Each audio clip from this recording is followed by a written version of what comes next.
Agora, a Bíblia lida e explicada com Alain Amorim. Para quem quer ouvir a Palavra de Deus de forma simples e compreensível.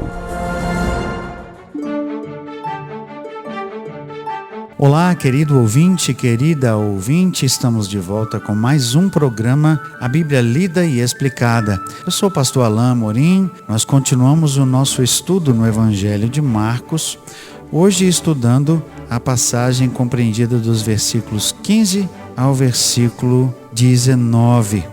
No nosso último encontro nós vimos uma passagem que na verdade está dividida aqui justamente por esse trecho que nós vamos considerar hoje, quando Jesus chega ao templo em Jerusalém, ato contínuo ao evento dele ter secado ou dado a ordem para que aquela figueira se secasse, como nós vimos no verso 14. Jesus então chega no templo, o texto nos diz no versículo 15. Vamos ler então o texto da palavra de Deus. E foram para Jerusalém. Entrando ele no templo, passou a expulsar os que ali vendiam e compravam. Derribou as mesas dos cambistas e as cadeiras dos que vendiam pombas. Não permitia que alguém conduzisse qualquer utensílio pelo templo. Também os ensinava e dizia: não está escrito, a minha casa será chamada casa de oração para todas as nações?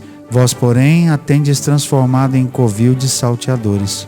E os principais sacerdotes e escribas ouviam estas coisas e procuravam um modo de lhe tirar a vida, pois o temiam, porque toda a multidão se maravilhava de sua doutrina.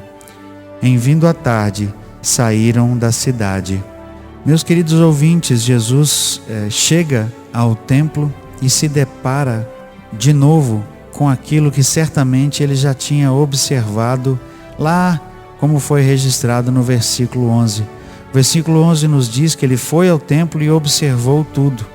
E agora, quando ele chega novamente no templo, ele certamente constatou aquilo mesmo que ele já havia observado, que no templo havia atividade de comércio. Mais que isso, como nós vemos em outros registros, havia relatos de corrupção, havia relatos de que os animais vendidos, que eram aceitáveis para o sacrifício, eram vendidos com preços maiores, com vantagens a maior para os vendedores, que o câmbio que era feito, e a necessidade do câmbio era porque no templo só se aceitava o shekel, né, ou shekel, que era a moeda do templo, e ela precisava ser convertida das outras moedas, dos outros lugares de onde essas pessoas vinham para Jerusalém.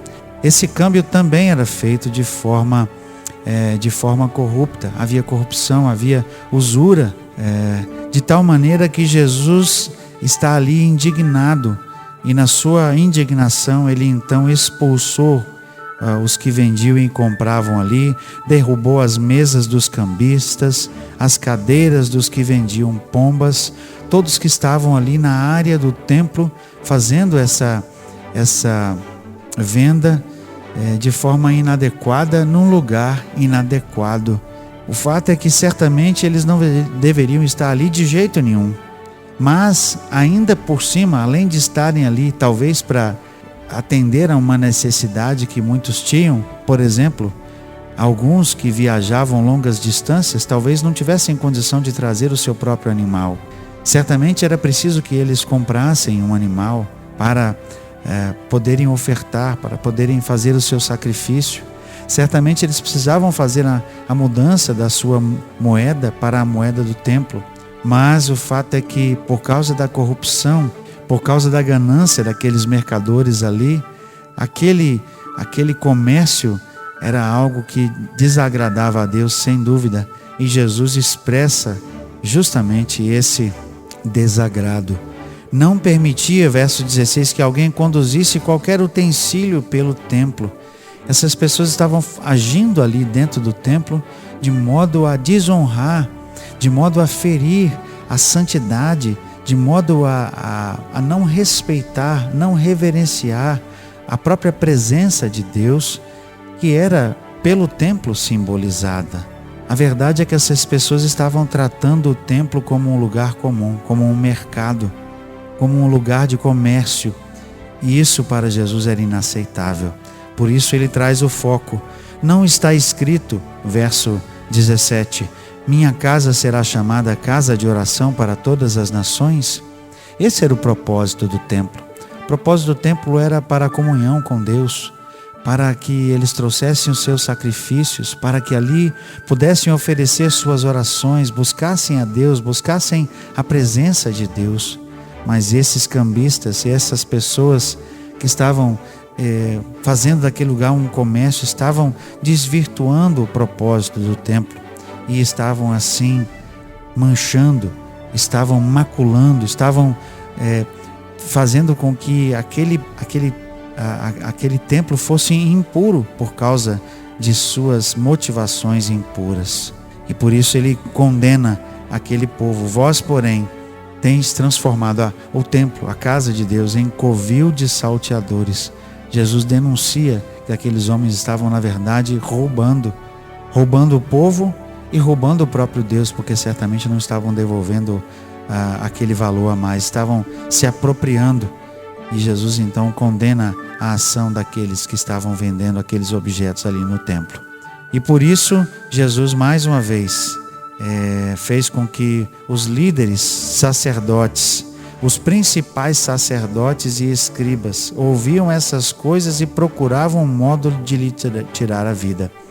Certamente, e é possível pelo menos inferir isso, os principais sacerdotes e escribas tinham algum ganho também com esses que tinham a sua entrada permitida ali no lugar do templo. Certamente os principais sacerdotes levavam alguma vantagem, recebiam talvez uma porcentagem das vendas que eram ali feitas e por isso se enfureceram com Jesus também.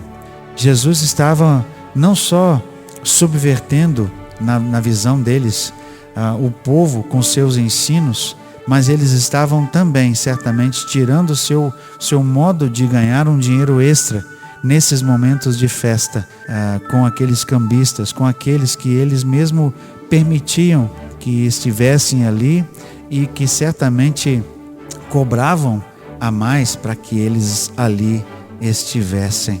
Eles então se sentiram ofendidos e o texto diz claramente: procuravam um modo de lhe tirar a vida, pois o temiam, porque toda a multidão se maravilhava de sua doutrina. Em vindo à tarde, saíram da cidade. Jesus ficou ali durante o dia, mas no cair da tarde, quando se aproximava a noite, novamente ele saiu para não ficar naquela área. Jesus nos chama a atenção por sua atitude, e essa atitude aqui também nos chama a atenção para a nossa própria atitude quando estamos no templo, quando estamos na igreja. Não estou aqui falando que não devemos, por exemplo, na igreja fazer uma campanha, ou mesmo que não devemos ter, por exemplo, uma cantina. Nós podemos sim aliar alguma necessidade ou alguma oportunidade de oferecer algum produto, alguma coisa que seja de interesse dos nossos irmãos na igreja, mas isso deve ser feito com todo zelo e com todo cuidado. E certamente não deve ser feito no momento do culto, no momento da adoração, porque isso desvirtua a própria adoração de Deus. Essas coisas devem ser feitas com zelo, com cuidado, para que haja distinção, para que nós tenhamos na nossa mente essa distinção muito clara de que a casa do Senhor é uma casa de oração. A casa de Deus, o templo, é um lugar de adoração. Ali está, no momento do culto, certamente a presença de Deus. E nesses momentos não podemos estar com os nossos olhos focados em outra coisa que não a adoração a Deus. E certamente não podemos estar focados em comércio ou em outra coisa.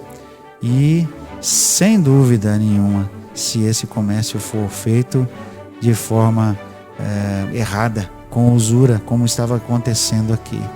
Esse é o cuidado, esse é o zelo que devemos ter na casa de Deus, lembrando que ali está o Senhor, que ali estamos adorando o Deus Altíssimo e temos que ter todo o cuidado, todo o zelo nessas atividades para que elas não contrariem a vontade de Deus e para que elas não sejam um sinal de desrespeito à presença santa de Deus no meio do seu povo no momento do culto. Chegamos ao final de mais um trecho do capítulo 11 de Marcos.